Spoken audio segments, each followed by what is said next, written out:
family, so I'm back with another one. Today what I want to do is I want to talk to my chosen ones about how they did not mistake your love for a weakness. They did not mistake you caring for a weakness. They understood this on all levels. They have a completely different mission than you do. And I and us, you know what I mean? And it takes a while before you get to the space of understanding that a lot of these beings are not mistaking your love, your big open heart for a weakness. See, for them, their job is to steal, kill, and destroy. And outside of those three, they're also perfecting and learning the other playbook. I know a lot of us like to hang with these three right here, but a lot of them, when they're processing and growing and learning in the spaces that they're learning, because they're not learning the godly methods, they're using these demonic forms of manipulation, because we all know that you can use manipulation in a positive, productive manner. And these beings have been really practicing that demonic playbook. And these are things that they are going to continue to work on, continue to do, and is not going to shift. This is one of the reasons why we have such a hard time just even seeing them later on in the future and understanding that they're still using the same playbook. They're still doing the same tactics. They're still walking the same way of life. It may have just been a few adjustments in between there. But outside of that, it's still the same lingering residue behind them. What kind of made me dive deeper into just understanding these things is just the amount of people that we engage with and deal with throughout life, and then from one age to the next, to the next age, to the next. And when you process your own life and all the beings that you've encountered and engaged, it starts to make sense when you can minimize all the confusion, place these two playbooks in place for this realm. You know, we got God and we got these demonic deities over here. If they wasn't perfecting their demonic witchcraft, they would not be rejecting a loving vibration. We only tend to reject loving vibrations when it's not sincere. It's masked with some other kind of weird witchy spell in front of it, which is when you have beings who are overly excessive with what the demons would call, or this information out here we would call, love bombing. See, us, we naturally are loving beings, so we don't have to drop a bunch of it on a being or a certain place or location at our first encounter. It may naturally flow from us in an abundance because that's just how we vibrate naturally. But the way these beings are operating out here, everything is going to become more confusion, more confused, more chaotic before we get more clarity, before the fog is removed, before you're actually able to see things for what it is without having to dive so deep. Right now, we over here, we deep divers is what we do. It's crazy I said deep diving because I seen somebody comment about Ralph Smarts, and that's what he does. You know, the deep diving thing is him. To respond to that comment that somebody made about Ralph Smarts, to each his own if you want to dive into him or not. You know, he been in YouTube realm doing the same thing for a long time. In my world, once you get to a certain level, you should be building a real life community, not just collecting a check from doing the same thing over and over and over if you're really genuinely trying to make an impact.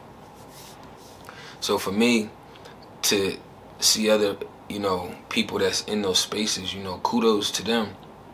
But I understand that they have a cap on them. If they have access to all this knowledge and information, why is there no communities being formulated? And we know once you get over a certain level of numbers in YouTube, you definitely are making some money, so there's no reason, and you have more people, so you got more access to resources. So then it's like, okay, why is there not anything being formulated outside of just this right here? It should be more going on besides just this right here. And we can also use that as a form of manipulation, you know, because if you really for the people, like you say you are, you really want to help and heal people, then you understand that this right here isn't enough. You know, this is like an appetizer for some. Some is like a main dish on the dinner, but it's not the sides and the drink and everything else that comes with it. So you have to have something more going on in the real lifetime. And for me, processing these things already, it's like, all right, that's another form of working the demonic playbook. Like, how do you not understand or not take the steps to do something bigger, brighter, and better? So a lot of the beings that I have tapped into or have seen throughout the years, you know, I don't follow or tap into them anymore because I realized they all have a cap. You know, if you are bouncing here and then you happen to shoot up really high and do some really good numbers, blah, blah, blah, whatever, then you should be pulling a community together. You should be reestablishing a tribe outside of just this digital world, somewhere where you can really help and affect people's lives, and then they can help and affect people's lives, and then they could have a place in a community where they're actually more beneficial, they're more helpful, they feel more value. We in society right now where most of us don't feel value, but the ones that vibrate over this way, we already understand our value comes from source. So this is a temporary stop for us right here. You know what I mean? We just at the gas station filling up, getting snacks and all that shit before we head on to our next journey. That is another form of practicing the demonic playbook. Because if you're moving on God time, then you would already understand that I have to do more. Because once you level up, there comes new responsibilities, new obstacles, new tasks. When I've engaged with a lot of these people in real life, and it don't have to be the higher ups, it could be just regular people in my everyday life, you know, I could never put myself in processing, you know, being more of a gossiper, being more of a complainer, you know, being person who is like more selfish, more about I, like I am about me, but on a percentage scale, I always do the best I can as far as balancing it out, because we do got to make sure we take care of ourselves in the process as well too. So just understanding these things, like we put a lot of work into fighting this battle spiritually with the creator source the way we do. So you got to understand, if they not accepting of this love and light, then they are fully engulfed into this other side. Why would you not be accepting of the biggest, most warmest, comforting vibration there is? It never makes sense. So when you try to put yourself in that place to make sense of it, it's always going to be confusion. This is why I say you have to simplify things and just understand they're practicing their witchcraft the same way we're practicing keeping our defenses airtight, make sure we're practicing keeping our connection with source. You know, the same things we're working on, they're working on as well, but they're doing it for the demonic team. If that wasn't the case, they wouldn't be rejecting love. I'm not afraid of the creator. Most of us are not afraid of the creator or source. We know what comes with that whole connection right there. We haven't walked a life of trying to step on and diminish and embarrass and sabotage as many people as we possibly can. Even though a lot of us have been in position to where we could, and we still chose not to use our powers that way, you know what I mean? So we can always look at how we use our powers now versus the opportunities in the ways we could use our powers and abilities. Because some of us, you know, our parents did a good job meshing their genetics together and we came out decent. In this society, you can use your physical attributes to be demonic, to do a bunch of things that is against the creator, natural law, and God, whatever you flow with over on this side, you know what I mean?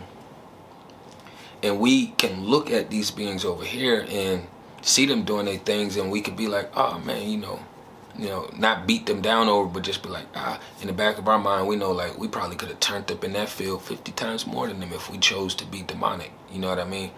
But that's not the realm we take. And on a deep level, we understood that that wasn't beneficial for us. Even if we took a few steps here or there, or tried a piece of food or candy or something we wasn't supposed to try, you know, we still down here experiencing this realm. So it's a difference between taste testing, trying something, testing a vehicle, versus actually, this is your way of life. Okay, you done went out and bought this car, you're not test driving. Okay, you're not tasting this food. You got pounds of this food in your house right now, you know. That's a big difference. You can go to Sam's Club, Costco, some of these places, and you can get small samplers. That doesn't mean you live by those items that you tested or tasted. It's a big difference.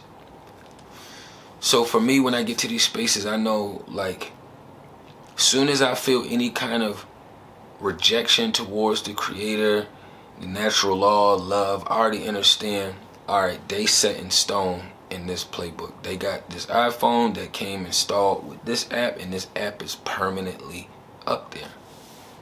Most people have been through their phones and tried to delete apps, and you could not delete them. You didn't even know how to figure out how to delete them. You can hold the icon, and there's no X that pulls up for you. It just sits there and Harlem shakes the whole time in front of you, you know what I mean? And once you can get this in the process, and you can stamp it down on a sticky note in the spiritual realm, it'll make you managing your energy and motion a lot smoother, because you still will get frustrated, you still will be angry, you still will get annoyed. You're supposed to experience these things. But what it does is it helps you be more logical in responding and reacting to the things that they're continuously doing and will continuously do.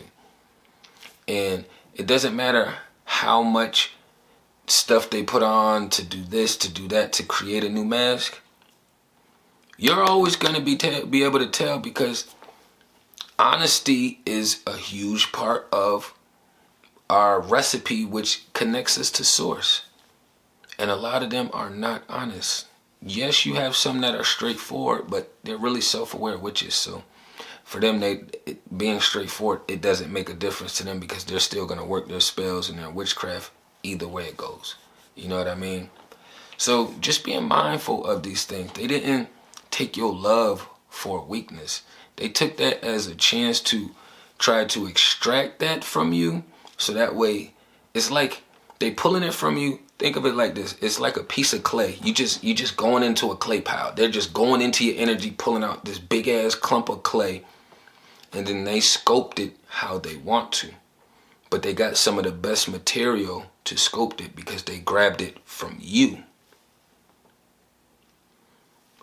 I always have to process things in some kind of physical, visual representation to make it sit in a little bit better.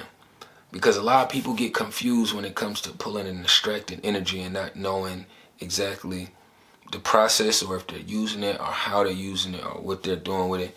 At the end of the day, you just gotta know that they're pulling it from you. And usually when they're taking too much from you, or they're just grabbing it and you are not giving it willingly, or you open the door and they're just over accessing it, you usually start to feel a little down, you usually start to feel a little bad, you usually start to feel a little guilty. It's usually a transfer of energy. So I've had people come around who was big on anxiety, and I'm not a huge anxiety being, but when I dealt with them after having them in my space for a little while, I felt myself like having to shake some of their energy off, because it's like, yo, I don't even have anxiety, but I feel like this energy was trying to sit in me, and I'm trying to push it so it passes through, you know. Just being mindful of these things. You may not be that much of a fearful being, but being in the energy for too long, now you realize, oh shit, I done picked up a few more fears, or I got things worrying me that naturally wasn't worrying me, but because I engaged with this being, now I'm feeling overly worried than I was naturally, you know. So even though they're pulling energy, it's still a small energy exchange in between there. You still get, they're trying to give you their worst parts and take your best from you. They're trying to give you their worst and take your best from you. So just understanding these things out here will make life a lot smoother, and it'll make it a lot less complicated, you know. But I had to film inside because the weather is going crazy. We like in transition from seasons, so it's like windy, freezing cold, sunny, hot outside, then it drops down in straight rain. It's like I couldn't keep up with it. You know, I didn't want to go outside and start filming, and all of a sudden I get back inside, my audio was no good, which I've had that happen too many times, or the wind is just so loud. Doesn't matter if you got a wind noise cancelator. When the wind is busting, the wind is busting.